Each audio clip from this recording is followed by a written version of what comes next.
Awesome. So welcome to our April general meeting. For those who don't know me, I'm Nandini Singh, and I'm the director of the Northern California Coalition for Social Connection. And I'm really grateful for your presence here today, as this is the first coalition meeting we've had in a few years. And we're bringing together both longstanding community partners such as Curry Senior Center, who have been with us since the coalition's inception, and new partners that we're so excited to welcome today. And as you know, we're all working in different ways to address social isolation and loneliness among older adults. And it's a very complex challenge that can't be tackled in isolation. And so it makes sense to me, and I think to everyone in this room, that in order to increase social connection in our communities, we need to increase opportunity for social connection in our work, which maybe you got the sense of as we were putting in the chat, what's your favorite way to connect with others? We want to do that in our lives, but also together as a working community. So I'm really excited today to walk you through our approach, get your feedback and thoughts. And I'm really looking forward to working together to making our coalition effective for you, unique to the needs of our community, and ideally a model for future coalitions. And so a little bit about our team. I started working at UCSF 6 months ago as the coalition director, and I'm supported by Dr. Carla Persinotto and Dr. Ashwin Kotwal. And we also have our team members, Sohan Tha and Katrina Hoff, on the call today.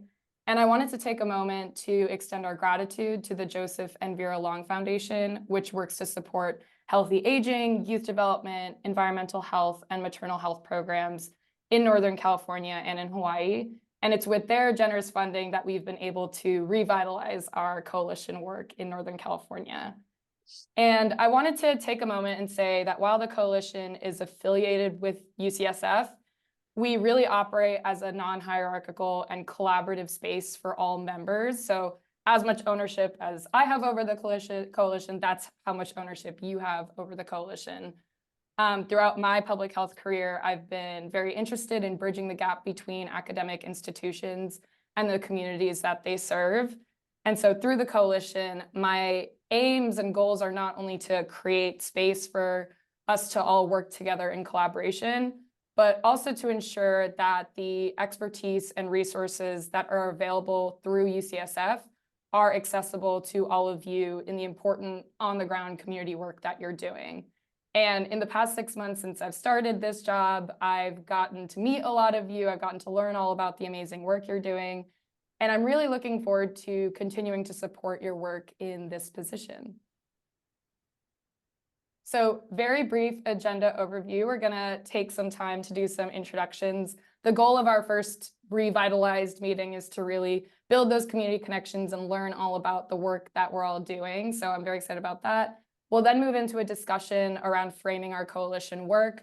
We'll have a group breakout conversation activity on the condition of social connection in our communities, and then we'll wrap up with some next steps and looking forward. And so now we will be all introducing ourselves. I know you just heard me talk for a little bit. So I'll stop sharing my screen and I'll be putting this information in the chat. I'd love to know your name, pronouns, organization, and role, a very brief overview of your social connection programming, what motivates you to join the coalition, and any specific interests or goals you have related to this work. So I'm going to put that in the chat and stop sharing my screen. And since we have a good amount of people, I think the easiest way to kind of introduce everyone is I'll call on you and you can introduce yourself. So if we could get started, and if I mispronounce your name, I do apologize and please correct me. So why don't we get started with Catherine Collin?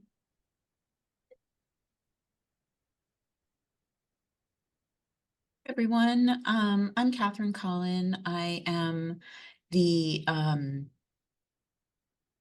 Senior Program and Grants Officer at Meta Fund in San Francisco, and Meta is a small private health foundation. We focus exclusively on older adult health, and one of our focus areas is to reduce social isolation and loneliness. Right now I'm just sort of trying to learn more about the coalition, and I don't think I really have any goals or specific right now, but really am interested in hearing and learning more. Thank you. Awesome. Thank you. And next, Pauline Lubens. Hi, I'm Pauline Lubens. I am upon the policy team at Swords to Plowshares. For those of you who don't know, we are a veteran serving organization that has a strong focus on veteran homelessness, and we have a number of permanent supporting housing sites in San Francisco. Our focus on the policy team the last few years has been on our aging residents, our high acuity and aging residents. And in fact, we are in the middle of a pilot program that we're the technical advisors on, that is intended to enable our aging residents to age in place. And we know that and create housing stability. And part of that is creating social connection, or I would say easing social isolation. So part of the service model for that is increased peer support, increased clinical approaches also. And so we're hoping that one of the effects of the pilot program will be to decrease social isolation. And we're starting to see some of that as we ask each quarter how often veterans are coming out of their units. Swords as a whole has other programs. Social connection is part of our suicide prevention program that we are focusing on. We've created a community center that is intended to bring our residents together, but veterans who want to come in and create and engage in social connection can come there too. So social connection is a big part of what we do. And sorry, I know that was more than you needed to know, but No, I'm thank excited. you. I don't have any expectations of the coalition. I was thrilled to receive the invitation to attend, so that's why I'm here. Wonderful. Thank you so much. Next, we have Sabrina Tam. Hello, everyone. My name is Sabrina Tan, and I'm with Community Tech Network, or we call ourselves CTN. I'm a program manager at CTN. We are a 16-year-old nonprofit based in the San Francisco Bay Area, but we also started to support different part of the country, like Texas, New York, New Jersey, but we're still, majority of our work is still in the San Francisco Bay Area. And we do work with older adults a lot, but we also provide services to adults of all ages. But I would say older adults is our primary focus. And I provide digital literacy training to them, to the older adults, as a way to compact or to reduce social isolation and loneliness, and as well as emotion help. When you're focusing on learning a new technology or new skills, oftentimes it helps with the emotion health. So that's our goal. And I also don't have a specific expectation joining this coalition, here to explore and see what it is about. So I'm happy to be here. Awesome. Thank you. And next, we have Kimberly Scarfano. Hi, thank you so much. Kimberly Scarfano. I'm with the CEO of Shanti Project, and she, her pronouns. For folks who don't know, Shanti's mission is really about reducing isolation, and it started at UCSF as part of a program to help sort of cancer patients who were going through to provide social and emotional support. And we have a pretty similar mission still, and so very interested in joining a coalition and seeing how we may also be able to partner with similarly minded organizations in the community. So thank you. Awesome. Thank you. And next, we have Adam Adam Hirschfelder. Yeah. And sorry, I don't have my camera on. You're good. Okay. Adam Hirschfelder. I'm with Social Prescribing USA, and we're focused on bringing the field of social prescribing to the United States and really mobilizing physicians to promote social connection as a medical intervention in a range of ways, whether it be nature, art, volunteering, or other forms of social connection. We're very interested in mobilizing the medical community around it as they have embraced it around the world, whether it be Australia, England, Ireland. We want to bring the movement to the United States. We're located here in San Francisco. We're thrilled at all the leadership that UCSF has shown around social connection and want to engage with as many people as possible around this effort. Wonderful, thank you. Yep. And next we have Katie Wade. I know you're on your phone, so no worries if you're unable to. Hi, everyone. This is Katie Wade from Front Porch Community Services. We helped co-found the coalition. We do a variety of services and housing for older people, but the through thread of all of our work, whether it's nutrition, affordable housing, virtual programming, creative arts, the through thread is social connection. So that's what brought us to the table. And so far, I'd say being part of the coalition has brought lots of new interesting partnerships our way, especially research partnerships with Carla's team. So we're looking to continue that, but also build into the future. So I think collaboration is kind of one of the things we look for from coalition members. And I'm ticking off to call Adam after this and connect on social prescribing already. Sounds good. Great, thank you, Katie. And Daniel Hill. Good morning, everybody. My name is Daniel Hill. I am the Senior Program Manager from Curry Senior Center. The program that I supervise is addressing the needs of socially isolated older adults. We have been doing this for 9 years, and 7 of those years we have been collaborating with UCSF, with Carla and Ashwin, to measure the impact that our team has on reducing isolation, loneliness, depression, etc. By the work that we do. We have a team of peers being defined as either older adults or individual adults with a lived experience of navigating the behavioral health system. And they outreach to, and these are paid positions, and they outreach to older adults that are referred to our program. So when the idea of the collaboration came up, I guess it was like 3 or 4 years ago, it just felt like a natural next step, because we're really excited about finding out what other people are, what other organizations are doing to reduce isolation and loneliness, and possibly integrate those ideas into the work that we do. So we're, I'm just very happy and excited to be here and connect with others. So there aren't really, other than, I guess that's the goal or the hope. Thank you, Daniel. And next we have Darcy with Art with Elders. Good morning, everybody. Darcy O'Brien. I'm the exhibitions director for Art with Elders, and we teach art classes in the Bay Area and a little bit beyond with online classes. And we do also in-person classes, and then we exhibit the work in public venues, hoping to raise the profile of seniors in our community that may be isolated.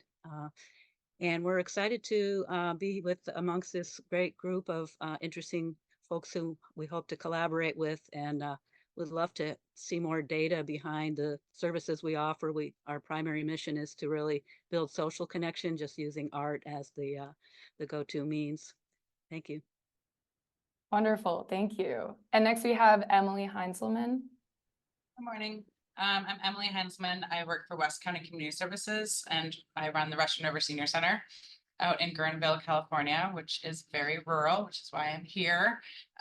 We have case management here. We have meals, and we run a senior center. We do lots of trips to the city and other places around here. And I'm just looking for ideas on how to decrease the social isolation of our seniors. Thank you. Thank you. And next we have Eric Sutter. Good morning, I'm Eric Sutter, the Senior Director of Programs at Shanti. I use he, him pronouns. My boss, Kimberly, already gave a rundown of what we do, so in the interest of time, I'm not going to repeat her. Really appreciate being here with you all, and I'm excited to be a part of this just as an opportunity to connect with other folks doing similar work. Thank you. And next we have, and please correct me if I'm pronouncing this wrong, Hasian Sinaga. That's super, Nandini. Thank you. I'm Hasian Sinaga. My pronouns are she, her. And I must apologize, my throat is a little bit off. I'm recovering from COVID. So if I go in and if I sound weird, please just say, hey, speak up or something. I'm with RAMS, and RAMS is a behavioral health, mental health organization, nonprofit in San Francisco. We are one of the largest contractors with San Francisco Department of Public Health. We serve over, I want to say last year, maybe 18,000 individuals in San Francisco. We've started to expand a little bit in Alameda County for population-focused programs, serving primarily the Southeast Asian community, excuse me, in the East Bay. We provide services, clinical services, from counseling services, therapy to school-based, older adult programs, babies, well, more like children, and we provide in 30 different languages. Let's see, brief overview of your organization. Okay, social connection program. So we have a couple, we don't have a specific social connection program, but we have a couple of programs, one being our Peer Wellness Center, which is primarily for adults with behavioral health services access. In San Francisco, they're able to come to our drop-in peer-run wellness center, and primarily, again, for social connection and other things they do in that program. The associate director is here today from RAMS too. She can talk more about that. Other social connection programs, we have adult outpatient clinics. They sometimes have groups, peer support groups as well. Those are part of their social connection programming, I would say. And we also run a dual diagnosis residential program, which residents live there. So they do a lot of social activities. And I suppose I can go on and on because we're very large in San Francisco. But let's see, I'll stop there, but what motivates you to join the coalition? Actually, it was a kind invite by Ashwin and Carla. I know there was some work done with peer focus groups, and also in connection with Daniel Hill from Curry Senior Center. So we're very interested in expanding our, connection with other providers. And likewise, I think some people mentioned that it's nice to be with other organizations, learn from each other, bring to the table best practices, and all those good things. Any interests or goals? I have to think about that, but I'm really glad to network and connect with folks here again. Because RAMS is growing very fast. We know that sometimes it's easy to be in a bubble in our work, so we want to be able to expand our see what other people are doing again, and be able to learn from others. So thank you. Wonderful, thank you. And next we have Heather Cleary. Hi, everyone. I'm Heather Cleary, CEO of Peninsula Family Service, and we serve all ages at PFS, but we have a suite of services for older adults designed really to reduce isolation and loneliness and increase social connections. We offer peer counseling. We have a transportation program. We have employment programs. We have an older adult activity center in Redwood City, as well as an information and assistance hotline. And we are so grateful to our county of San Mateo for recently doubling down on loneliness and putting some investment behind it. We had an event last week that was very successful. Thanks to both Ashwin and Carla for speaking and Nandini for being there. So it was a great event, and we're moving this needle forward, and I'm excited to work with all of you and share our results, and reduce the numbers of people that are lonely and isolated, because it's growing significantly recently. Thank you. Thank you. And then we have Jessica Da Silva. Hi, everyone. I'm from San Francisco Village, and we serve over 600 older San Franciscans. And we have about 250 multi-generational volunteers that support our members. And we're a nonprofit membership organization supporting older adults, connecting them with resources, the expertise to age in their own homes.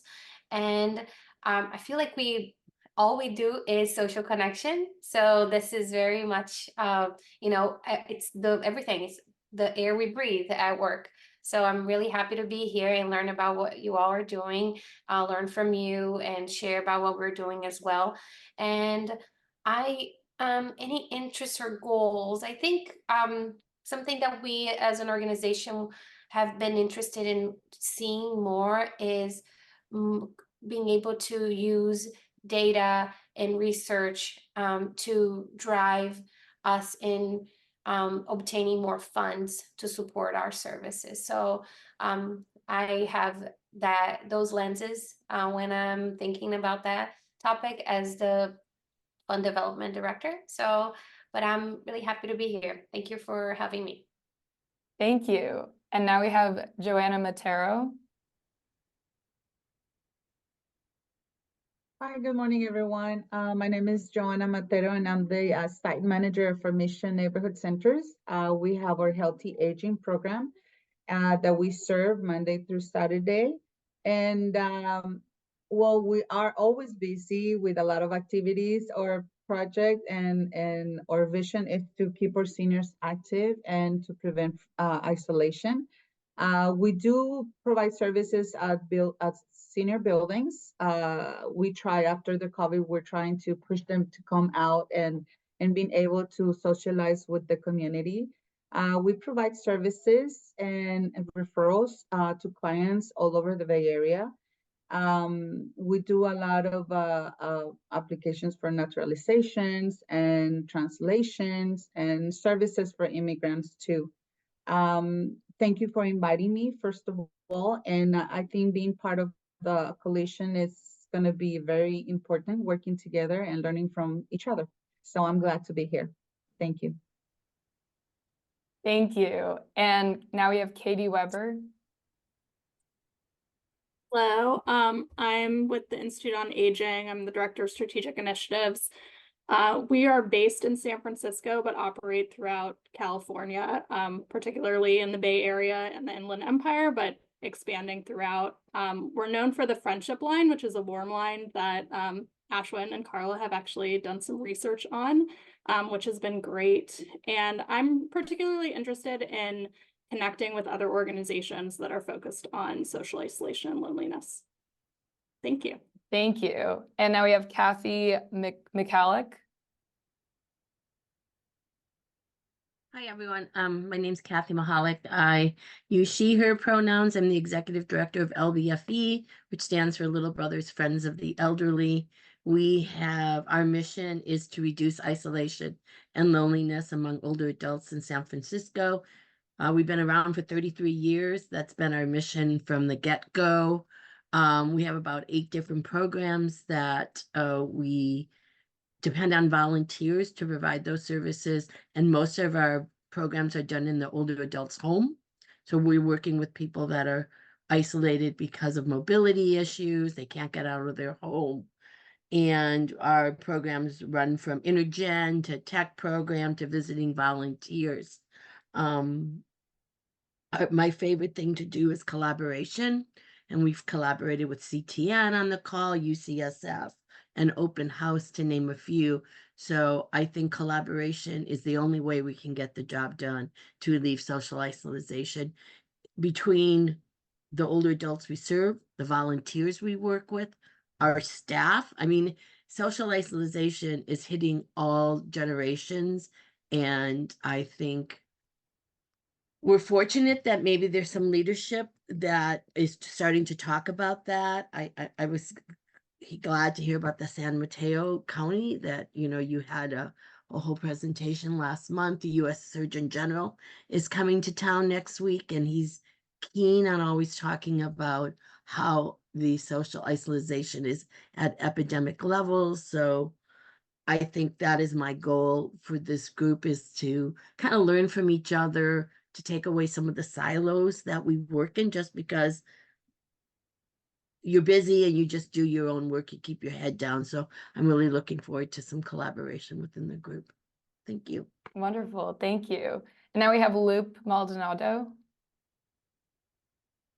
Good morning, everyone. Lupe Maldonado. I'm the program director for Up Valley Family Centers. We're a family resource center based in Napa County. And we are unique in the work that we do because we're the only resource center in our community. So we do serve a lot of rural community members. And we serve anyone from the youngsters, so babies, up to older adults. We have several programs that connect, that bring social connection. So that includes a pilot program that we started this year with Latino older adult men and Latino youth. So it's an intergenerational group that we started this year, and it's been pretty successful. We also have a weekly Latino women's group. We started also a line dancing class combined with nutrition to reduce some of the social isolation in the mobile home parks where some of these residents live. And we've been in business for 25 years. We have responded to multiple wildfires, so we're pretty much it in our community. And I'm really excited to be joining this group. I'm a newbie, and this is my first meeting here, but I'm very excited to learn from you all what you're doing, what strategies you're using to reduce some of the social isolation. I think, serving communities that are in rural areas is sometimes challenging, and sometimes you feel like you're doing the work alone. And so it's nice to be able to connect with this group and expanding beyond Napa County. So I'm excited to be here. I guess the goal for me is just learn from each other and network and share best practices. Thank you. Thank you, Lupe. And now we have Lindsay Damon. Hi, it's Damon. It's just spelled Damon. terribly. So I'm Lindsay Damon. I'm the manager of outreach and impact for Eschaton. We are a nonprofit aging service provider that's been around for over 50 years. And we serve just all over Northern California. We have a program for social connection. We have the telephone reassurance program, which we're actually in process of partnering with Institute on Aging and their friendship line. So hi, Katie. And we are also working towards, we used to have a really wonderful program here called the Senior Companion Program. That was a home visitor program for low-income older adults where they would be given a stipend and they would go visit other older adults who were at risk of isolation and loneliness and assist with, transportation to doctor's appointments and just truly friendship, hanging out, helping them go grocery shopping, whatever it may be.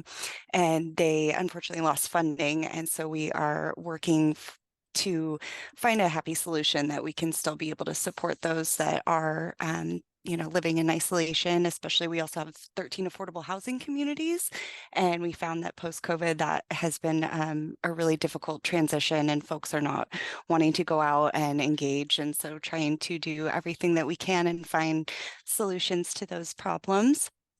And then this is my first time at the coalition meeting, so happy to be here. And I think the same as everyone else, just looking forward to learning more and meeting like-minded people and wonderful organizations and seeing how we can make a difference. Thank you so much. And now we have Mark Campbell. Hey, folks.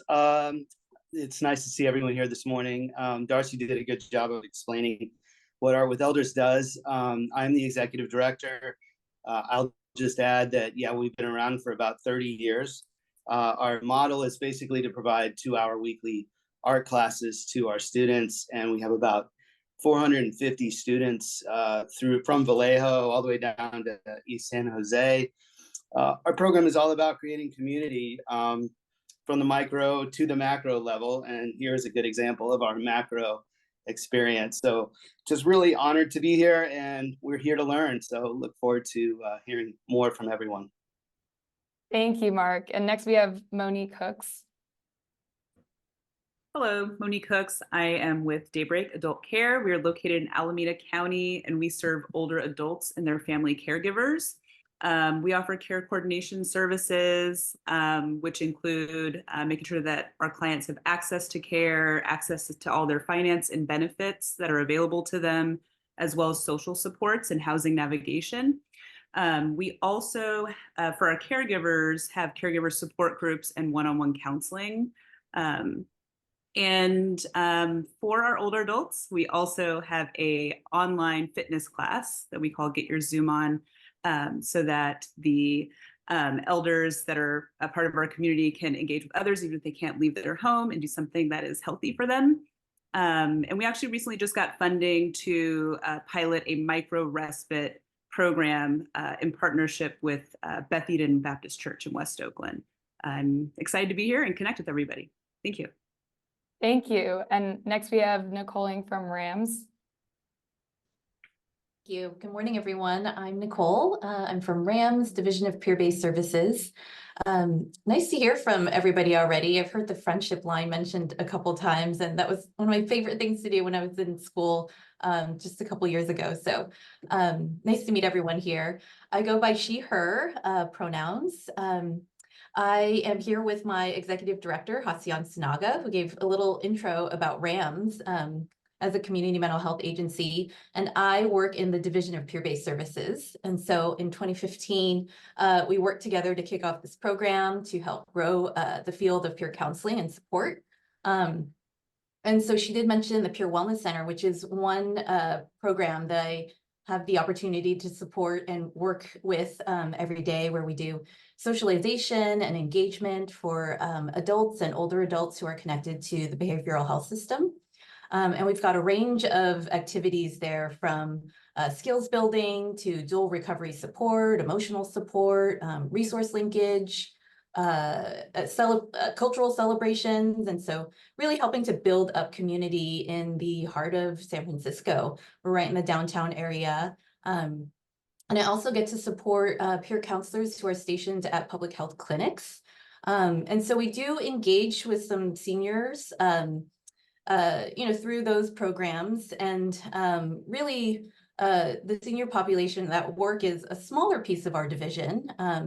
We had the privilege of inheriting a small program called Pathways to Discovery, and it was one of the early programs of peer counseling support. I think it started back maybe a few decades ago in the 80s, where they were just finding their way in bringing socialization and connection out to different sites around the city.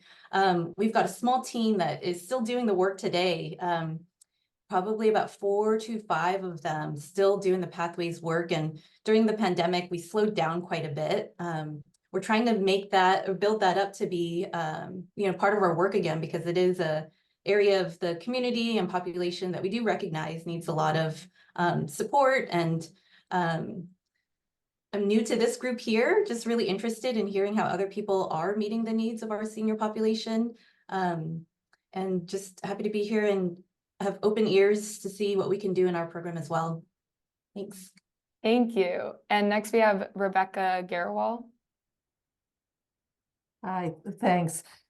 I'm here actually sort of on behalf of 2 organizations. One is I am a commissioner on the Senior Commission for the City of Fremont, and I am also a board member and leading the strategic partnerships for Friendly Voices.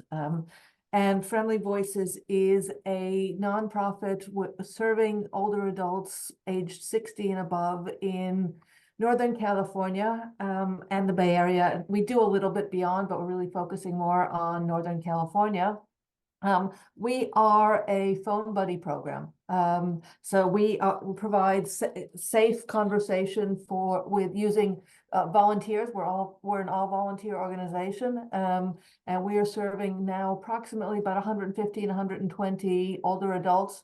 We provide weekly phone calls. We match our volunteers and the seniors one-on-one, so it's the same volunteer calling the senior every single week. So they really develop a relationship and a sense of conversation. It's not a check-in call and it's not a warm line.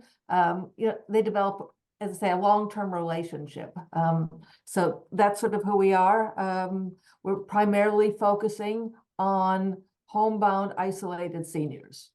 Why I'm here? I think, when we started thinking about this organization, I think it's really important to share ideas and learnings and best practices. And so we're not all reinventing the wheel, and we can understand what everybody else is doing and build upon what we're doing. So that's why I'm here, and I'm really happy to make some connections and meet everybody here. Wonderful, thank you. And next we have Sandy Winter. Hi, everybody. My name is Sandy Winter. I'm the Executive Director at Senior Co-Siders in Half Moon Bay.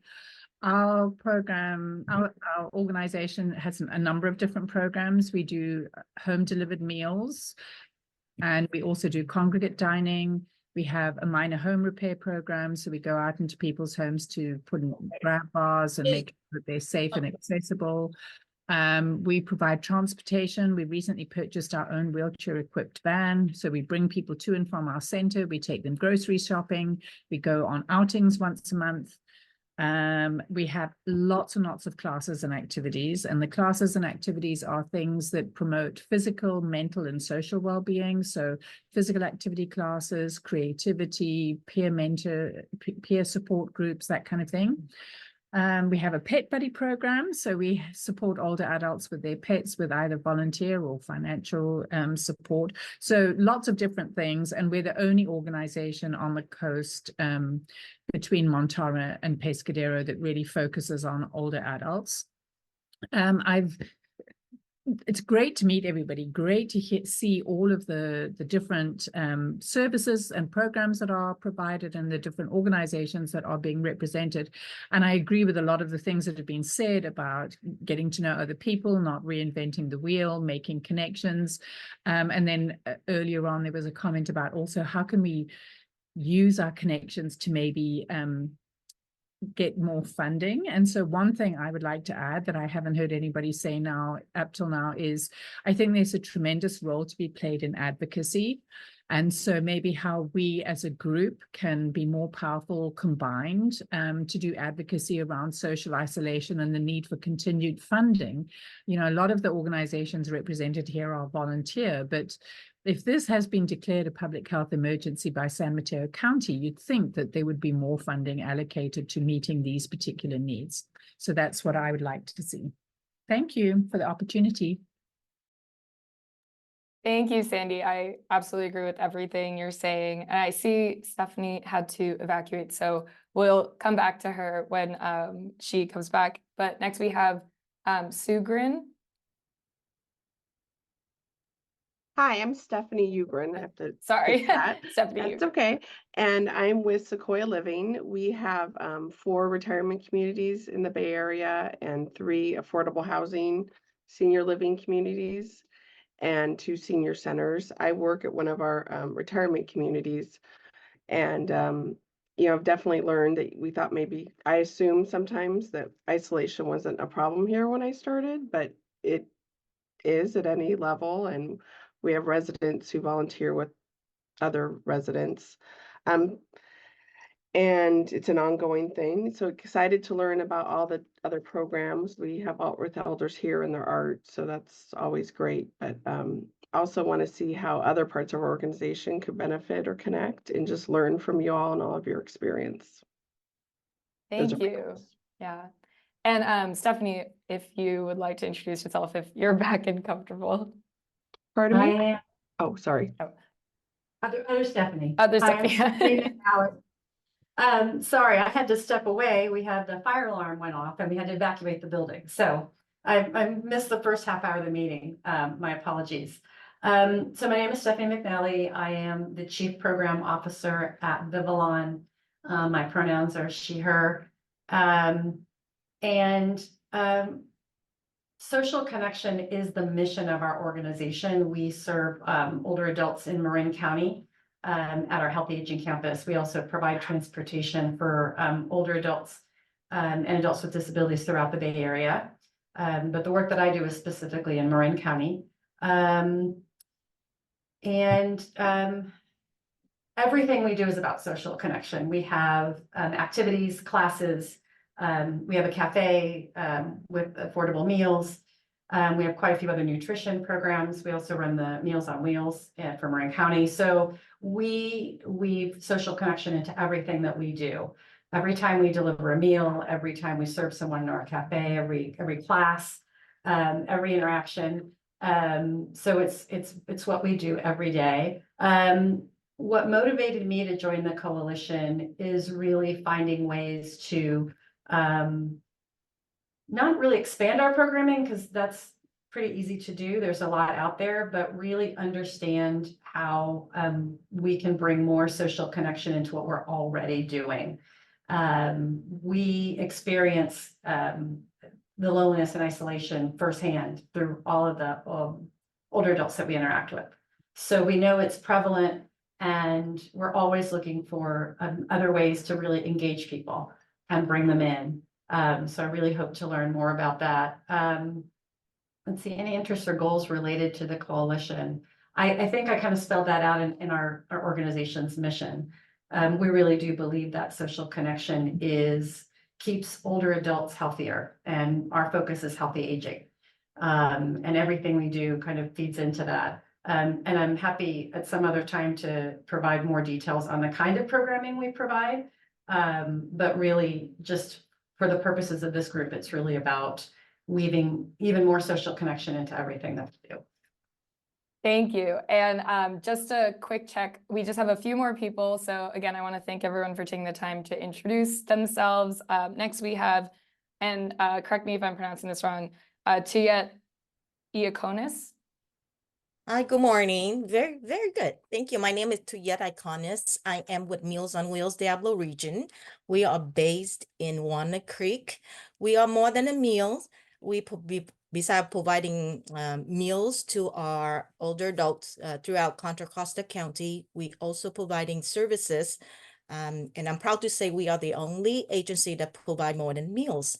So our programs covered case management, community outreach, fall prevention, and what we call friendly programs, friendly visitors, friendly callers, friendly helpers. We also providing classes, physical activity classes such as bingo size, young at heart, walk with ease, line dancing, Tai Chi. So we do have classes throughout Contra Costa County. We partner with senior centers. We partner with community-based organizations and faith-based organizations throughout Contra Costa County. I'm happy to be here to learn from all of you and also to connect. And hopefully I would go back and share best practices with y'all as well. And thank you. Thank you. And next we have Wesley from Televisit. Hi, everyone. It's Wesley from Televisit. Excuse me. Yeah, we're a nonprofit that provides virtual group activities that use either the phone or tablets, and they don't have to learn anything about technology. Our goal is to provide long-term social support networks with each other, and the key is to allow them to contribute to each other, and that gives them meaning as well. We develop our own software. It requires absolutely no technology knowledge. Our sweet spot really are the people with cognitive decline and mobile challenges, so really the shut-ins. We've been doing this for 13 years. We've had groups that have been going on for 11 years and still going strong. We've operated in San Francisco, Santa Clara County, Tennessee, Hawaii, Canada. We're starting a project in Singapore and also Germany. Why am I joining this, the coalition? Well, I think our mission is directly in line with what the coalition does. Plasnandini is very persuasive, so thank you for inviting me. We partner with CBOs like yourselves. Televisit does not provide services directly to clients. Our model is to partner with all of you, so we provide services through you. We've got a couple of partners here, Little Brothers, Friends of the Elderly. Kathleen Michalik is somewhere here. Oh, there she is. Okay. Let's see, Friendly Voices, Rebecca, we're still working in a partnership, but we'll do something as well. So I want to continue to partner with all of you as well. In terms of some of the things and of our goal, somebody, I think it was Sandy, who talked about funding. Yes, hallelujah. Absolutely. It's been very difficult. I just finished an NIH grant, which those of you who've done it know it's ridiculously difficult. So fingers crossed, we'll get some funding through that. And since this is all about connection, hopefully you all connect with each other through LinkedIn. I'll certainly be looking to connect with all of you. Thank you. Thank you, Wesley. And then we have Shirley G. Hello. Hi, everybody. Glad to meet everybody. I am the CEO for the Regional Resource Center operated by the Vietnamese American Community Center. We've been around for 20 plus years. We provide wraparound service for the senior community as well as for the immigrants and refugees. We cover Alameda, Oakland, San Leandro, San Lorenzo, as well as Hayward. And before I forget, we have an upcoming health fair that I'd like to extend an invitation to all of you to both attend as well as participate. And I'll get the information to Nadine, and maybe you all can think about coming and participating and advertising your services, et cetera, et cetera. So I would also like to offer to the collaborative an opportunity to have an in-person social after our health fair. We can do it after the health fair, which is 9 to 3. We can do it between 4 and 6, let's say. And that'll give the chance for the collaborative to get together in person to develop relationships and also to learn about each other's services. Hopefully some of you can participate at the health fair so that you can let the community know what services you are in fact providing. And then and that'll also help us all sort of to learn about each other's services too as well. And then we can, socialize and let's see, are we going to have alcohol? Probably not. Probably just juice.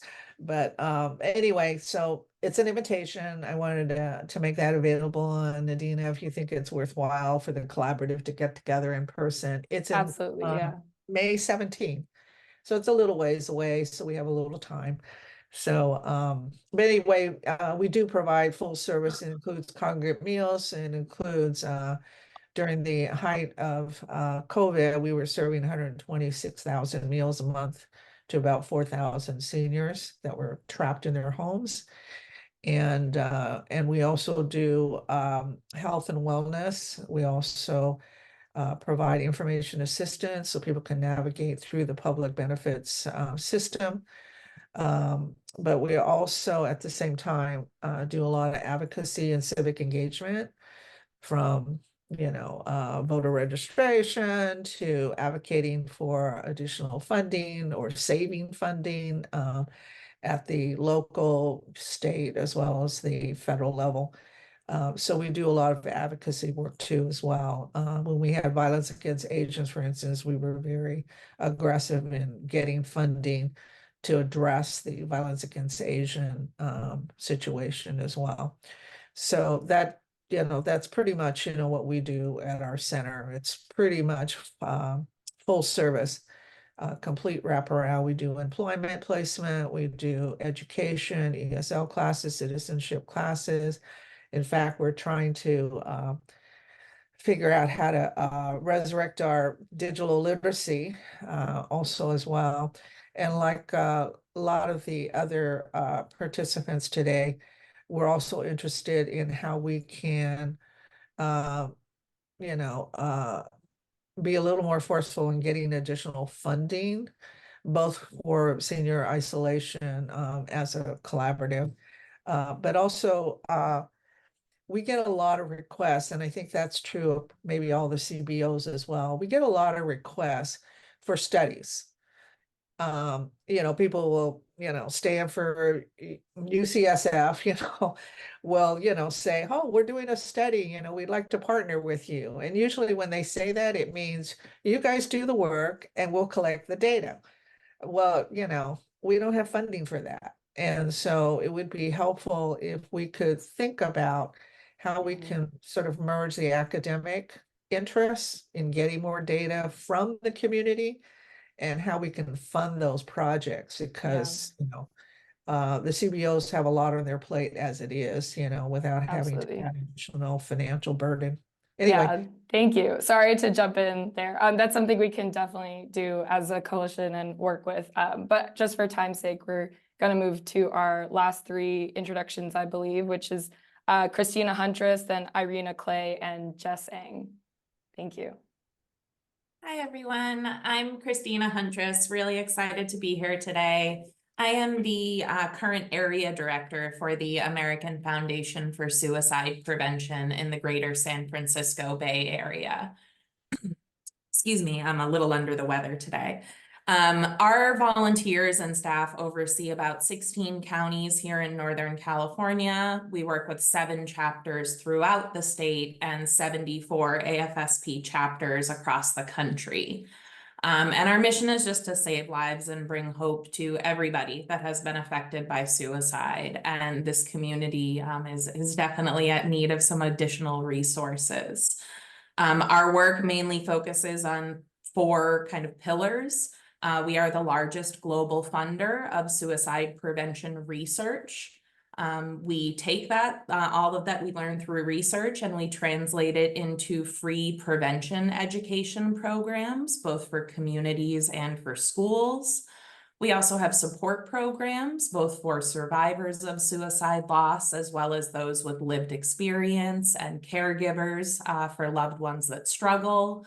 And then we do have a rather robust advocacy arm as well. So we work with about 9,000 advocates in California and about 51,000 advocates nationwide at the state and federal level to make sure that suicide prevention and mental health are always a priority. So I'm really excited to be here with the team and to hopefully bring some of our resources to this new space. Thanks, everyone.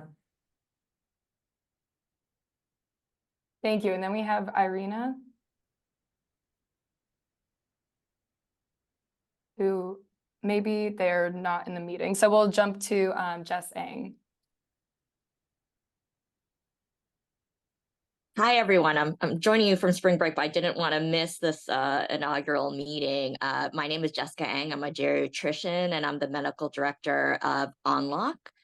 We are both a health plan and care delivery system for older adults in Alameda, San Francisco, and Santa Clara counties. We're most known for our PACE program for all-inclusive care of the elders. We are the original PACE program that started in San Francisco, Chinatown, that was really centered in the Chinese American community, but we have significantly diversified in our over 50 years of existence. Over 70% of the participants we serve are monolingual non-English speakers.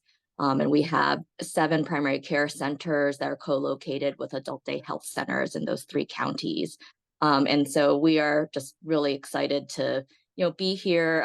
We're a pretty intensive model addressing both social isolation and, medical care needs. with a 11-person professional team with physical therapy, nutrition. We do home delivered meals.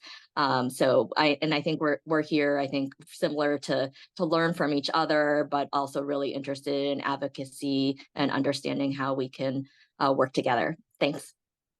Thank you. And I wanted to make sure that if I did this correctly, that should be everyone.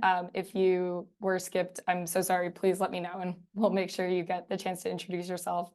But as Carla was saying in the chat, as I share my screen again, introductions do take time, but especially for our first meeting in a long time, I'm really grateful for you all taking the time to share more about the work you're doing. And I can already see, all the potential for collaboration, both from the UCSF side and among the community partners. So thank you. Moving forward, a brief framing of why we're here. As Heather was mentioning earlier, San Mateo County has just declared loneliness as a public health emergency, and they're the first county in the country to do so.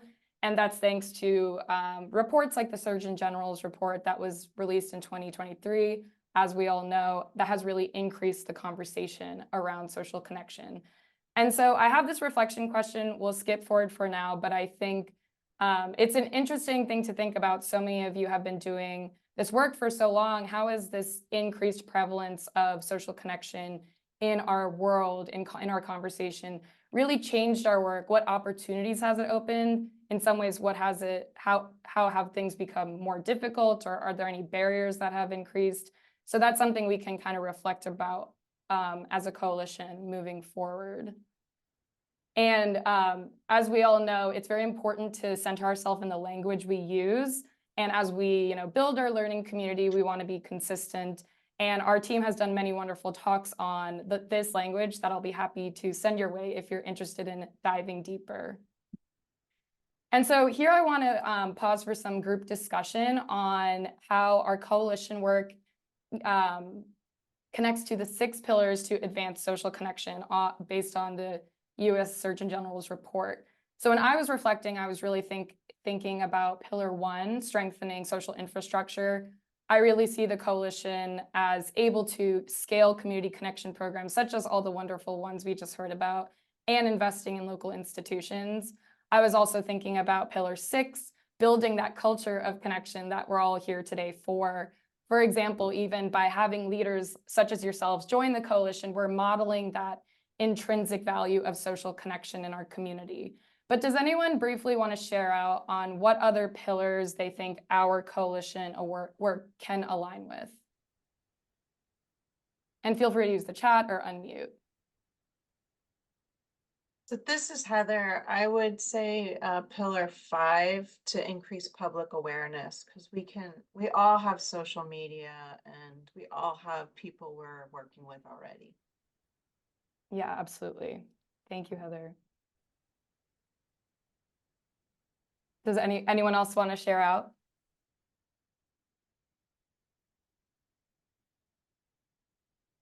I think there was a comment about advocacy, and I think that goes with the deepening our knowledge, but also probably too, so thinking about this strength in numbers and how can we think about, statewide policy and national policy to really hear all of our collective voices and the different populations we serve in the different counties. Yeah, absolutely. Thank you, Carla. And something I was also thinking about as we were doing group interactions is the reforming of digital environments. We have a lot of people who are working in that digital space. So how can we use those resources to elevate all of our community connections and further work towards bridging the technological divide? So just some things we were thinking about. And this is obviously a continual space for reflection that we'll be coming back to. I'd like to add, sorry, I'd like to add something to that prior slide, if that's okay. Yeah, of course. Thank you. Yeah, mobilize the health sector. I feel like as CBOs, sometimes it's very difficult to engage with the healthcare sector, especially for something like a referral. So you're working with you're a physician, you're working with an older adult, and the referral to an organization such as some of the ones that are here today that would provide that social connection, falls prevention classes, social interaction opportunities, things that maybe people don't, realize the resources are out there, but I feel like Mhm. mobilizing the health sector in terms of awareness of organizations like ours and what we can provide for their patients. Yeah, absolutely. Thank you, Stephanie. And I also see that Jessica put in the chat pillar 3 for mobilizing the health sector. We can learn from Adam, for example, from social prescribing. And to build on that, with Shirley's comment about publishing emails, I'm planning on creating a coalition directory as one of our resources. So you'll all have each other's information and be able to collaborate with each other that way as well. And so briefly, I wanted to frame our coalition work on a larger scale. This is the social ecological model, which frames a variety of factors that can affect individuals' health. So when we think about increasing social connection among older adults, our coalition can really slot in at the community level. We're emphasizing cross-sector collaboration and the sharing opportunities. I think Rebecca earlier was talking about not reinventing the wheel, and that's something that we can really emphasize. And instead of working in silos, we're coming together to do that asset-based collaborative public health work. We also have people working on the larger national and even global scale through the Coalition to End Social Isolation and Loneliness and the Foundation for Social Connection, which are influencing policy and raising awareness on this issue on a national scale. And I see that our local level work, which can focus on more local research and program implementation and building these community partnerships, that can inform and support the national and global initiatives. And their work can in turn help us gain momentum and funding for our community level initiatives.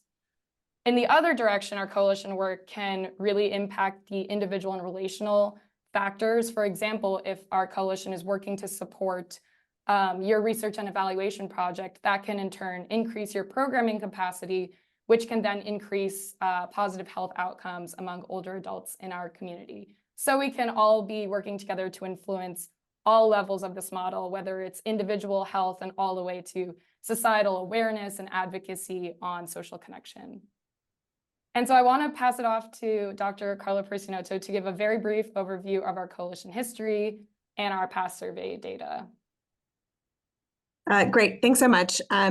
It's so great to see everyone, and I know it was a little bit long to go through everyone's introductions, but I think as Nandini said, we haven't all been together in a while, or some of us have never before, and so it felt really important for this first meeting to really be mindful and thoughtful about connecting with each other. So just as some background around this, so Dr. Ashwin Kotwal and myself had been working in loneliness and isolation for a long time, both in terms of specifically about the health effects of loneliness and isolation in older adults, but what you all as community organizations are actually doing. So we established the coalition in 2018 with funding from the Long Foundation.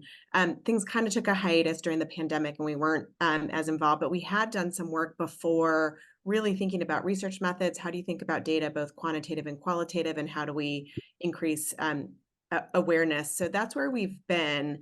And we also modeled some of our work after other coalitions. One of the first coalitions in California, or the first, is in Los Angeles, started by Maureen Feldman at the Motion Picture and Television Fund. And there's actually now coalitions in other states. And so we're also thinking about what can we learn from other states? What can other states learn from us? And how, as Nandini said, how does our work really feed into some of the work that the national group does, both on lobbying and policy at a federal level and state level? So that's kind of how it fits together. You know, these are really our funding partners below here. So you heard from Daniel and from Katie, each from Curry and Front Porch, respectively. Again, we're so grateful to our funders. And then SIR, who's an organization who unfortunately one of its members died in the last year. And so we're hoping to reconnect with that group, which really looks at connecting older men actually in more rural areas in California. So that's our history. What do we know about what folks are interested in? So we actually did a survey across organizations in the US. It was a convenient sample. And a lot of what we learned from this survey is that most of the data that people are collecting is really just used to give back to their funders, to say like, well, this is, you know, we're collecting data because you want to know how we're using it, and so we can continue to get funder, but less about marketing, less about eligibility, and some on program development. And then also we learned that the biggest barriers to trying to more rigorously evaluate programs, and we bring this up because, as we know, so often continued sustainability of programs has to do with like, well, are you able to show what you do works? And so much of the biggest things people say is that time was a big barrier to like, how do we actually find time to actually do an evaluation? There's some concern about participants not wanting to ask or answer survey data. And then some, as you can see here, 22% inexperience with assessment. So that's really why we also focus some of our early efforts on teaching and learning from all of you about survey techniques, you know, what questions to ask, what to not ask, what is valid, what do we make up, what do we not make up, et cetera. Okay, next slide. And I think that's Awesome. it. So yeah. thank you, Carla, for giving us that background. And I kind of want to transition that same topic to encompass who is in the room or the Zoom today. And so how do we tie those old findings that Carla was just talking about from 2021? Some of you may even remember taking that survey. How does that compare to what our current interests are? So while that was really focused on research and evaluation, and we're very much going to continue that emphasis, and many of you are interested in that, we're also excited to see an interest in a variety of topics. Personally, I'm excited to see that 70% of you put building community partnerships as a high priority.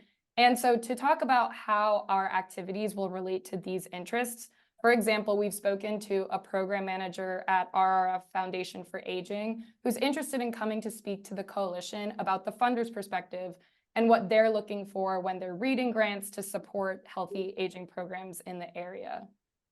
And to build on that, these are some of the activities that we'll be engaging in, such as general meetings and networking initiatives to emphasize community building. Surely that idea that you were saying, I'm on that level, and we'll definitely be planning more about that. Voluntary committees and working groups to work on initiatives that come up, one of which I'll be talking about in a little bit. Guest speakers and workshops to enhance skill sets around grant writing, program evaluation, and things like that. But I also wanted to pause here to get any feedback and initial thoughts. Mainly, what else would you like to see that's coming to the top of your mind right now? And again, feel free to use the chat. And I think along those lines, so many of you said collaboration, but like, what does collaboration actually mean? Does it mean funding proposals together? Does it mean legislative action together? Like, give us some more detail so we know this really coalition is only going to be effective if we all contribute to it. So I would love to get more specifics.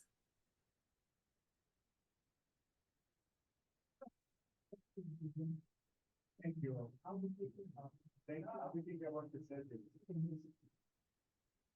This is Katie, and one thing that's really useful from the national coalition is just policy updates, like what is happening at the national level, and I can imagine something regional and state around that would be useful. And it helps us, like, you know, there are already letters I just have to sign to help advocate, right? Some of those systems are really, I think, useful. So I could imagine something like that, though I also think at this level locally, we might need to be doing even more to like build those relationships in the policy space to even have those opportunities. Yeah.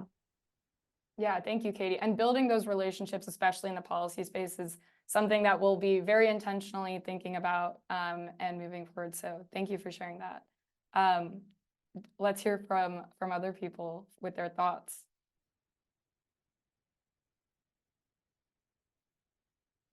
Yeah, Kathy, you have your hand raised. Yeah.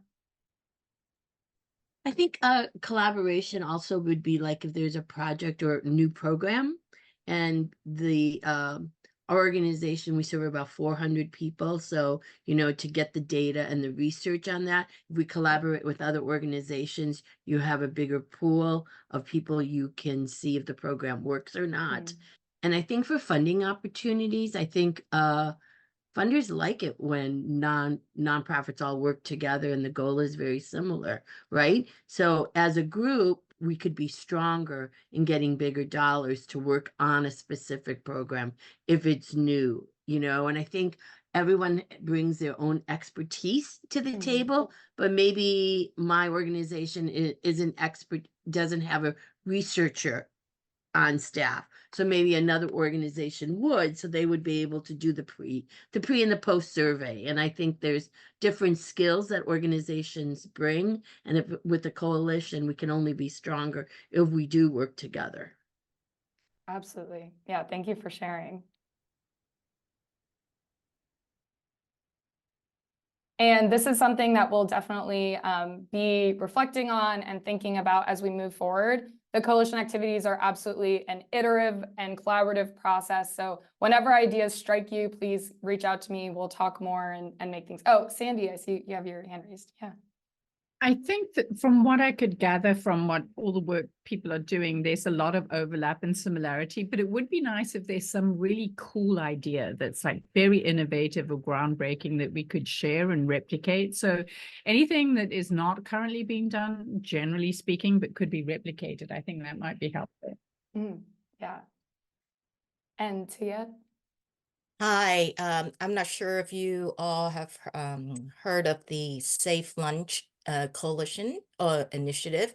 Throughout last month, throughout the nationwide, the Meals on Wheels programs have raised awareness on loneliness, isolation for older adults. And also through for fundraising, more increased fundraising for our seniors.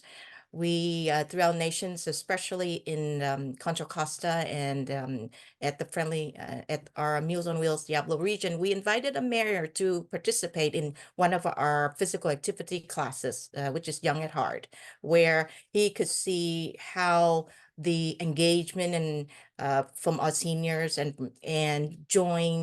he joined us to participate and increase that awareness and how impactful that could be throughout the event or the class. And for me, collaboration means if we can join force and raise awareness in certain campaign, that would be very useful and helpful for all.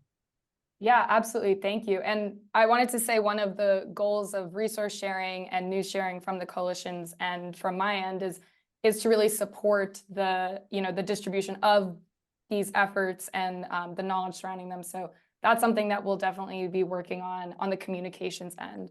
And Wesley, I see you have your hand raised as well. Yeah, thanks. I'd like to collaborate or think about sort of the marketing side of things with regards to how do we speak to people about this issue, because there is a lot of shame that surrounds isolation and loneliness. And so we, as the practitioners, we get it, we understand it. But oftentimes when people are referred to us and we run groups, then it's really hard to say to them, oh, you know what, we have this program, it's for lonely people. No, I'm not lonely. There's so much denial that goes around. So if there's some things that we can use in terms of language and we can kind of craft together that would be helpful and positive, I love that. Yeah, absolutely. That's a great point. And I know that, other organizations who are in the coalition have been thinking about that as well. I know Daniel Hill from Curry Senior Center likes to kind of pitch when he's talking, say, no one likes to say, hi, I'm Daniel and I have no friends. But sometimes, we need to reframe that loneliness instead of, admitting that in a shameful manner, reframing it to say, oh, I'm just asking for help. I'm asking for the support. So I think that's a really great idea that we can definitely be working together on. And I know Eric also put in the chat that I think collaboration also means the opportunity to generate interagency referrals to best support the folks we serve. So thank you, Eric, for that. And Daniel.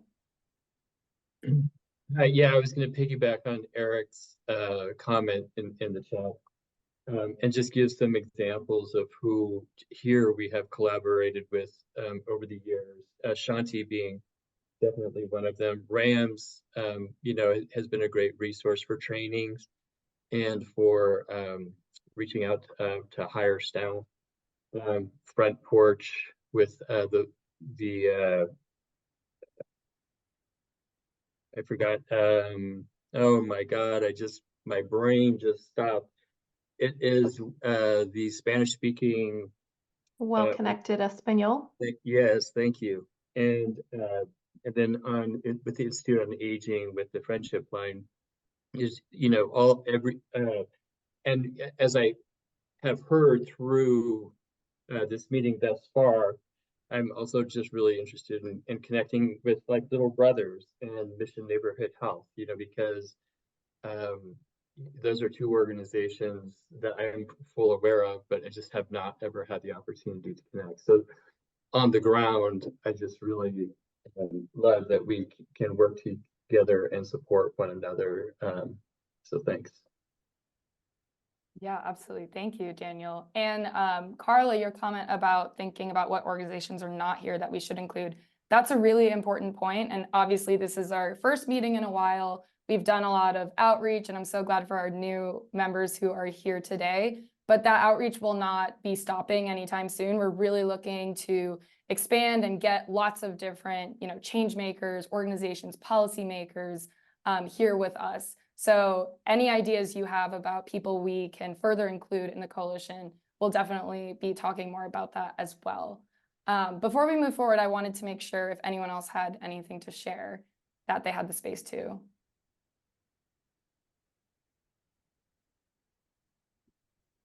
Oh, and I see Katie's question, which is, because the coalition is born out of UCSF's geriatrics division, are we focusing on older people, or do we want to start thinking about youth as well? And Carla, did you want to touch on that first? Yeah, so that's something that we've struggled with a lot. And I would say it's not just because it's born out of the UCSF division, but the Long Foundation is particularly interested in older adults. That being said, there is also an interest on intergenerational programming. And I would say, I think what our mission or thought has been historically is to not be exclusive of age and allow other organizations, but recognize that our focus will be still on older adults. But I think broadening it and recognizing, you know, the needs and the methods and the approaches for different ages might differ. But we certainly do not want to be exclusive in an efforts to be inclusive. So. Absolutely. And that's something I'm thinking about. So many people are so interested in intergenerational programming. And at the ASA conference a few weeks ago, I think DeRote mentioned in a presentation their intergenerational programming, connecting teens with older adults. And they were saying the teens, you know, felt heard and they felt important and valued, which is something that some of them felt were missing. So if that's something that we're interested in exploring more as a group, we can absolutely set up a subcommittee and working group on intergenerational programming and advocacy as well. Sandy, your hand is raised. Well, the thing I think is so crazy is there is no other demographic where you lump people that have 40 years difference in the same group. So just as there are differences in addressing this issue with teens and with older adults, I mean, even within that older adult category, somebody who's 65 is different to somebody who's 75, 85, 95. So, you know, even within our own subgroup of older adults, we need to be more and targeted and focused about how we address social isolation for the different decades, say. Absolutely. And I know that's something that our team talks about a lot, that lumping in of such a huge age gap. You know, when we think of younger adults or things like that, we really break people down into even, you know, 5 to 8 years at a time. And then suddenly we're just lumping everyone in. So that's something really important to think about as well. Thank you. And Hassian, you have your hand raised. Hi, I'm not sure, since this is my first time in this group, I was not sure if this has been brought up before, but I'm very interested in, well, not just me, but I think it'd be really good for us to learn around, at least engage with communities who are a little bit hidden in terms of whether it's language, cultural, I don't want to call it barriers, but like more things for people to overcome. And I would love to hear from those communities how they take care of their elderly, because I think really what's really important is that people feel like the isolation piece, they want to get back into their communities. And we don't always know at a grand level what that really means to people and how families or communities kind of work together to support or where the lack of support is for certain communities. So again, I would love to be able to, if this committee maybe had like, you know, brought in experts from certain communities that represent, like I said, more hidden or not as known seniors, that would be great. Yeah, absolutely. Thank you. And I'm loving all the ideas just for working groups and subcommittees, because these are all such important conversations that we are definitely looking to continue. So we will absolutely be doing that. And Jessica Eng also put in the chat the subcommittee on intergenerational programming. So I hate to kind of draw an end to this part of the discussion, and we'll definitely, you know, have opportunities for feedback. There is a feedback form at the end of this meeting as well. I'd love to hear more of your ideas on this topic and what other activities and initiatives we can include. And so briefly, we were kind of getting granular on what our activities can look like in the future. I wanted to take a step back and zoom out to the big picture. When the coalition was created, we created the language of our mission and vision, but it hasn't been updated in quite some time. And so now that we're in this newer iteration of the coalition, we'd love to update our language. And this is an idea I have of a first kind of initiative or working group is, when you talk about the coalition, my organization is part of the Coalition for Social Connection, we want you to feel very strong in the language that we're using. We want you to feel like it reflects your work and you're proud to be a part of it. So briefly, I'll walk you through our mission, vision, and values, which we are going to be working on updating. We would love your thoughts and feedback, and I'll be sending out opportunities later to get involved in that work, because it really is, again, our coalition. So briefly, our current mission is uniting community partners working to boost older adult social connection, to share resources and insight on how to address social isolation and loneliness among the older population. And we're bringing together partners to create that coherent cross-sector action. Our vision is in Northern California and beyond, in which older adults lead quality lives with engaging, supportive and evidence-based social interactions and programs.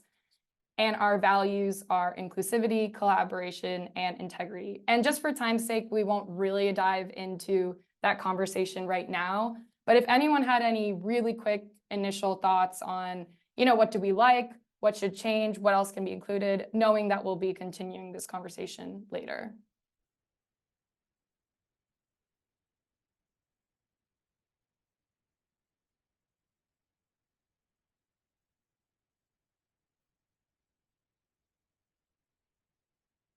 And if not, that's totally fine. And I know it's a quick turnaround on thinking too. I definitely always need to read and analyze and get my thoughts together. But we will be setting up kind of a working group around the language we're using as well. So I'll be following up with more information about that. And that will also include, you know, refining our goals and making sure that they really reflect what we're doing as a coalition. And I know Shirley has a question in the chat, which is, please define evidence-based. And Carla, if you want to take that, I'll let you, or I can take that as well. Yeah, so I think this is an important question, and probably something that we will talk more about, I think, as we all work together. I think we're seeing kind of some changes in language, like evidence-based really meaning that there is a strong evidence. Often you think about that in peer-reviewed publications, that it's not just saying like, I, Carla Pericinoto, I'm awesome because I think I'm awesome. It's because there's been, you know, an evaluation used with great research methods or whatever you want to say like, actually, this is beyond chance that I am an awesome person. So that is one way to think about that. We're also moving, I've also seen terms in community-based settings more such as like evidence-informed, which is when there may be evidence of other programs that are similar to mine, but not exactly. And what does it mean to be evidence-based in a community-based organization where you don't often really look at evaluation and evidence? So that's really where this is coming from. I think it's also interesting because depending on where this field of understanding social connection is going, there's a lot of funding in this space, but it's a lot of funding in the private sector. And why is that? It's probably because some of them purport to have evidence base is behind what they're doing. And so should we, as community-based organizations, have a similar standard to really show that what we do, you know, is effective? You know, we know from work that we've done with the Curry Center with Daniel Hill's program is that we do actually have evidence base for peer models, and specifically for the peer model that is provided by the Curry Senior Center. So that's an example of an evidence-based. Yeah, thank you, Carla. And Shirley put, you are awesome. And I agree as well. Thank you for that explanation. That is still not valid, but we'll do anonymous surveys later. Yeah, so kind of to wrap up the conversation here, which we'll be continuing, I wanted to make sure to leave time for our activity to make sure that you all get an opportunity to talk more one-on-one with each other. And I'm really excited about this exercise, which is borrowed from the Foundation for Social Connections Action Guide for Building Socially Connected Communities. So we'll be putting you in breakout rooms in just a moment. And we have some questions for you to help learn more about each other's different strengths and challenges across your geographic and social areas. And so you'll have 10 minutes to kind of talk about these questions. We have a Jamboard link for you to kind of start pasting your thoughts on sticky notes for the different questions. I'll be putting the link in the chat in just a second. And we're going to ask that after the 10 minutes, if one person could be ready to kind of report back and give a 1-minute, summary on key takeaways from your discussion or just interesting things you were thinking about, that would be great. So we'll be opening the rooms and we'll see you back here in about 10 minutes.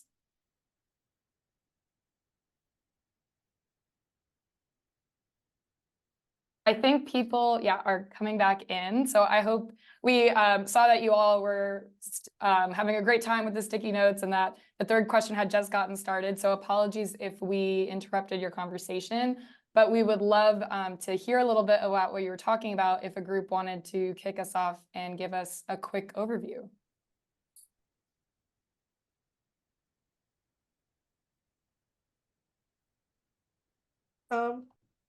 Do you want to go? We can go first. Awesome, thank you. Would somebody in our group start with assets? Can you still see them on the Jamboard? Oh, I can share my screen if that's helpful. Yeah, let's do that. Yeah. Here we go. Okay. All right. So will my colleagues like to go over this?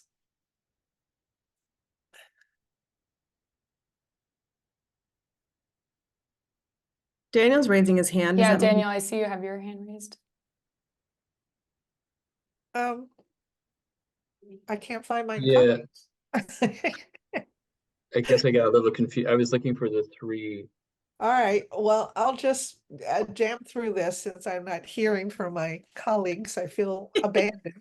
But assets, what are the assets and strengths? We did all these sort of sticky notes. It's, language and cultural familiarity is an asset and a strength. Cultural affinity. We have 55 plus communities that have clubhouses where people can gather. We have multicultural communities share their cultural activities and events and engage with the whole community. That's a benefit. Stronger organizations surrounding them who care about them certainly is a asset and benefit. Partnerships, small group accountability, people who look out for each other, that's a benefit and asset. There's a variety of seniors in age and ability that can support each other. We have volunteerism among our older population, which is also an asset and a strength.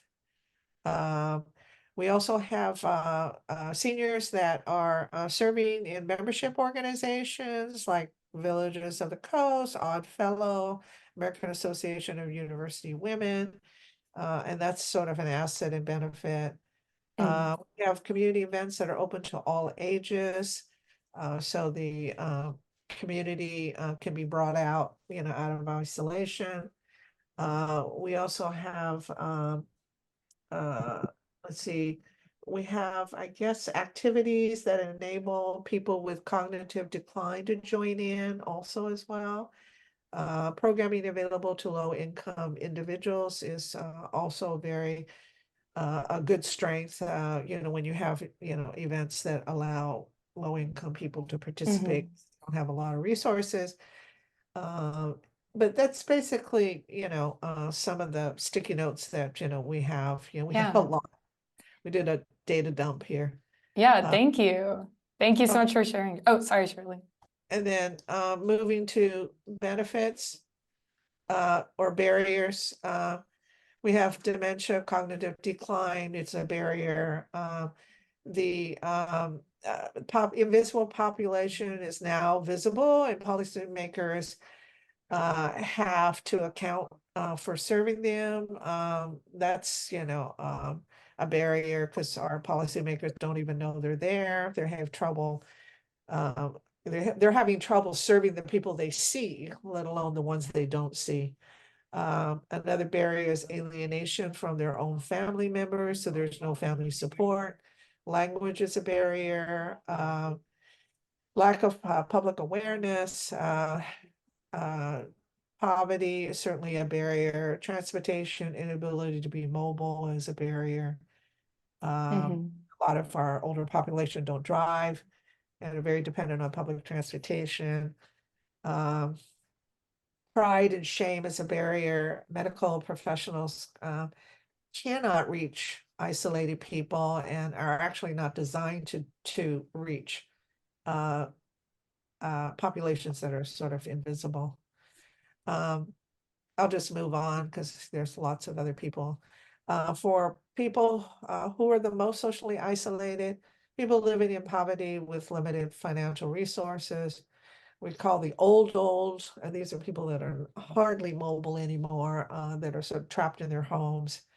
We're finding that teens and Gen Zs are feeling very isolated these days. Of course, people with physical, cognitive, and mental health challenges are very socially isolated. People who do not speak English, refugees and immigrants are particularly isolated. People who cannot get to resource centers, for services are very isolated. Certainly people with disabilities are isolated. And people with unresolved mental health issues are very isolated. Those who lack family, community connections, and are struggling with illnesses, language barriers, poverty, limited mobility. These are all people that are socially isolated. Yeah.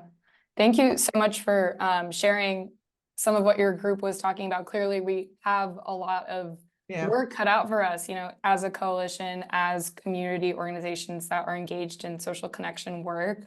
I wanted to open up the floor maybe for one other group. Was there any, key interesting takeaway or thing that you noticed while you were talking for the last few minutes?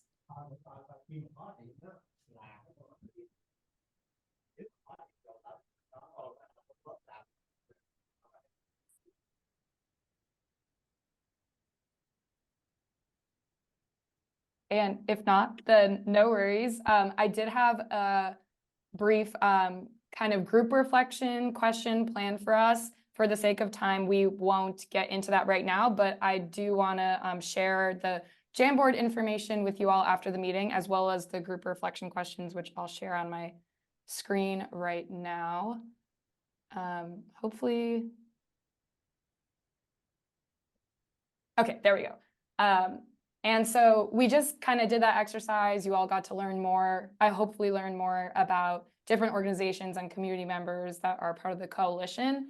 And so with that very short collected community data sample, which we'll revisit later, I want us to start thinking about what opportunities we're seeing that are arising for collaboration to increase between the introductions that we had in the first half of the meeting and then through this exercise. There's so much amazing work being done in this room. And as we've been kind of emphasizing, we don't want to work in silos. We want to pool our resources, utilize the expertise of Dr. Carla Presidenzo and Dr. Ashwin Kotwal, as well as all of your community expertise to really work together. So I want us to be thinking about what opportunities are arising, and like we were mentioning earlier, what other organizations and individuals that may not be here, but can play a role in this sustained change that we are all trying to make. So those are things that we can reflect on. Ideally, we'd have a little bit more time to, talk about that as a group. But I wanted to make sure that we wrap up for the last few minutes with our next steps and looking ahead. I'll be showing you a quick roadmap of kind of our vision for the next year. However, it's definitely not concrete. If you have ideas for initiatives that the coalition should be working on, I'd love to meet with you, set up a time to talk, and see how we can incorporate your ideas into our work. And I see that Shirley said academic institutions can play a bigger role, which tend to be unilateral. They want data, but no loop back. And absolutely, and that's why as the coalition director, I'm really thrilled to be in this position to really be acting as a liaison almost between UCSF and this academic institution and all of you. We really want to build a reciprocal and mutually beneficial partnership and really emphasize that we share our resources with you all doing the work on the ground. So that's a great point. Thank you, Shirley. And so currently, right now, we are focused on coalition redevelopment with the meeting today. I'll be creating lines of communication to share resources, events like we were talking about earlier. And by the end of this month, I'll be establishing office hours for you all.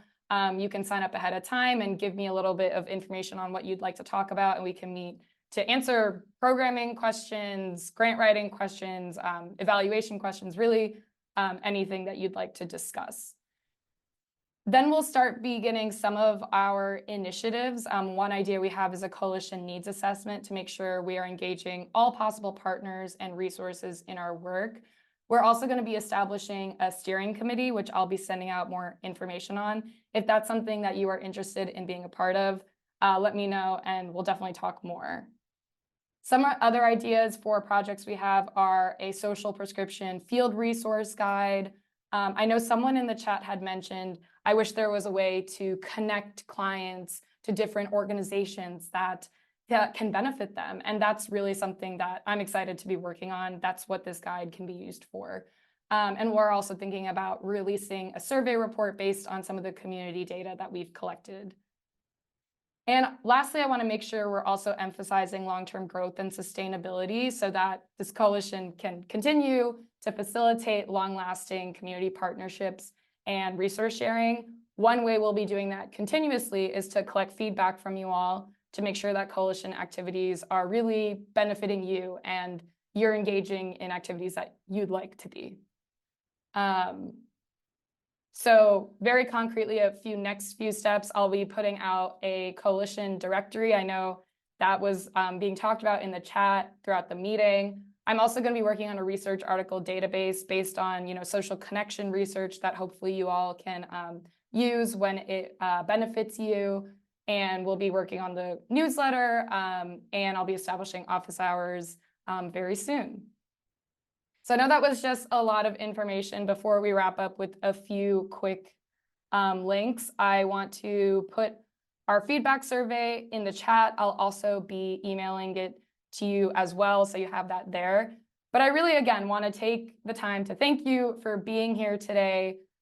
This was our first coalition meeting in a while, and I was telling the team as you all were in breakout rooms, I just feel so energized and excited to get to work with such wonderful people. And this is truly just the beginning of our work. So I'll be always available through email, set up a time to talk with me in office hours, outside of office hours. I'm putting our other links in the chat, which I'll also be emailing out. We just have a new Instagram and a new LinkedIn, so please follow us on that. And we'll be sharing your events and resources as well. And excitingly, the Center for Medicare and Medicaid Services is hosting a listening session on leveraging relationships with CBOs. So I just put the link to register for that in the chat as well. It's on April 24th, I believe. So I'm going to start. Yeah, if I can just add about that, I wanted to share that because, there's a lot of talk nationally, again, at the federal policy level and by Medicare Advantage plans about services serving older adults, social needs. But there's also discussing about we can't, ask our community-based organizations to do more and then not provide funding. And so I think like I got this in my email. I was like, these are the types of things as organizations we need to be there and be at the table to talk about this. Otherwise we don't get heard. So that's why I wanted to share that out here today. I was pretty surprised to see that announcement. So send it out to your networks. Hopefully someone from our team, Nandini or myself, will be present at that as well to represent, but wanted to share that. Thank you, Carla. And yes, so that's all of the links in the chat. That's all of the information I have for you. Thank you again. I'll hang out in the Zoom for a little bit in case anyone has any questions or wants to talk more. But I hope you have a great rest of your Wednesday, and I'm excited to continue this work.